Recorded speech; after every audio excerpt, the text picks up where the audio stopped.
आज हम जानने की कोशिश करेंगे द्रविड़ आंदोलन और आत्मसम्मान आंदोलन के जनक के बारे में। नमस्कार दोस्तों, मैं हूं देवांश चंद्रा। आज हम लोग जानेंगे ईवी रामासामी पेरियार के बारे में तथा इनके जीवन के बारे में। पेरियार ईवी रामास्वामी। पेरियार के रामास्वामी ईवी रामासामी पेरियार का पूरा नाम है इरोड वेंकटप्पा रामासामी। इनके पूरे नाम के अलावा इनको एक उपाधि भी मिली है जिसे हम लोग पेरियार के नाम से जानते हैं तथा ज़्यादातर लोग इन्हें रामासामी पेरियार के नाम से भी जानते हैं। इनका जन्म 17 सितंबर 1879 को मद्रास प्रेसिडेंसी के इरोड गांव में हुआ था, जो कि आज के समय में तमिलनाडु राज्य के अंतर्गत आता है। रामासामी पेरियार को हम थानथाई पेरियार भी कहते हैं। इन्होंने इतिहास में बहुत ही समाज सुधार के कार्य किए हैं तथा ये एक पॉलिटिशियन भी रहे हैं। इन्हें सेल्फ रिस्पेक्ट मूवमेंट और द्रविड़ कजगम मूवमेंट के लिए जाना जाता है तथा इन्हें द्रविड़ आंदोलन का जनक भी कहा जाता है। द्रविड़ आंदोलन क्या है, इसके बारे में भी हम आपको बताएंगे। अब हम जानने की कोशिश करेंगे पेरियार के जीवन से जुड़ी हुई महत्वपूर्ण घटनाओं के बारे में।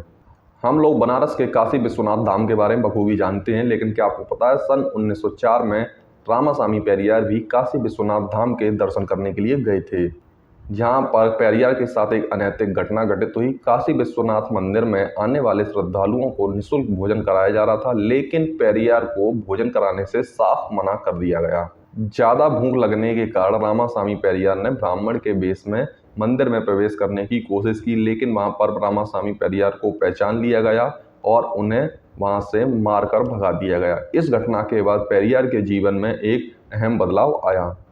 सन 1919 में ईवी रामासामी पेरियार भारतीय राष्ट्रीय कांग्रेस के हिस्सा बने, लेकिन सन 1925 में उन्होंने इस्तीफा तब दे दिया जब उन्हें लगा कि भारतीय राष्ट्रीय कांग्रेस सिर्फ ब्राह्मणों के हितों की रक्षा कर रही तथा उन्हें और किसी के हितों की कोई परवाह नहीं है। इन्होंने गैर ब्राह्मण द्रविड़ों की अधीनता पर सवाल उठाया, क्योंकि ब्राह्मणों ने गैर ब्राह्मणों से उपहार, दान, सभी तरह की वस्तुएं प्राप्त की, लेकिन धार्मिक और सांस्कृतिक मामलों में गैर ब्राह्मणों का भेदभाव और विरोध किया।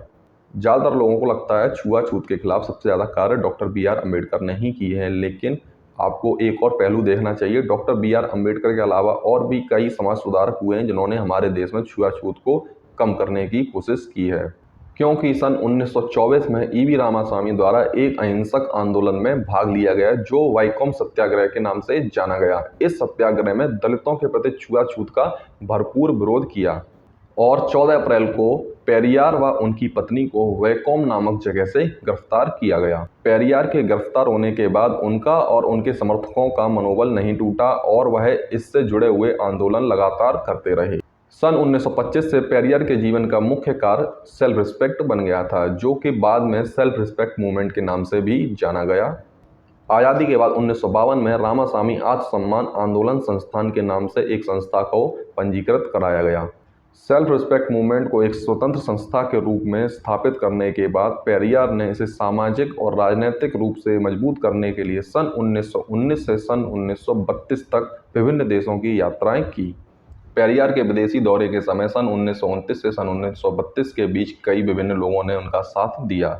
सन 1931 में पेरियार यूरोप के दौरे पर इरोड, रामू और रामनाथ के साथ गए। इन विभिन्न दौरों ने पेरियार के सेल्फ रिस्पेक्ट कॉन्सेप्ट को राजनीतिक आकार प्रदान किया। पेरियार के सबसे अहम कार्यों में सेल्फ रिस्पेक्ट मूवमेंट के बाद नंबर आता है हिंदी का विरोध। जब मद्रास प्रेसिडेंसी के सीएम के तौर पर राजगोपालाचारी बने तो उन्होंने सन 1937 में स्कूलों तथा कॉलेजों में हिंदी भाषा को कंपलसरी कर दिया, जिसके कारण तमिल राष्ट्रवादियों ने सर ए.टी. पनीरसेल्वम के नेतृत्व में जस्टिस पार्टी और रामासामी ने 1938 में हिंदी विरोधी विरोध प्रदर्शन किए, जो राजाजी सरकार के द्वारा कई गिरफ्तारियों के साथ अंत कर दिया गया। स्कूलों में हिंदी की शुरुआत को लेकर पेरियार द्वारा इसी वर्ष एक नारा दिया गया। यह नारा था तमिलनाडु फॉर तमिलियंस, और उन्होंने दावा किया कि द्रविड़ संस्कृति में घुसपैठ करने के लिए आर्यों द्वारा हिंदी की शुरुआत की गई है, और तर्क दिया हिंदी अपनाने से तमिलियंस को हिंदी भाषी नॉर्थ इंडियन के अधीन कर दिया जाएगा, जिसका तमिल लोगों ने खुलकर समर्थन किया। इसका प्रभाव ये देखा गया कि साउथ इंडिया के सभी नेताओं ने एक साथ एक रैली का आयोजन किया। इसके बाद सन 1948, सन 1952 तथा सन 1965 में बार बार हिंदी विरोधी प्रदर्शन होते रहे हैं। सन 1938 से सन 1944 तक पेरियार जस्टिस पार्टी के अध्यक्ष रहे। 1944 में एक रैली में जस्टिस पार्टी के अध्यक्ष के रूप में पेरियार ने एक घोषणा की कि अब जस्टिस पार्टी को द्रविड़ कड़गम के नाम से जाना जाएगा, यानी कि द्रविड़ संघ के नाम से जाना जाएगा।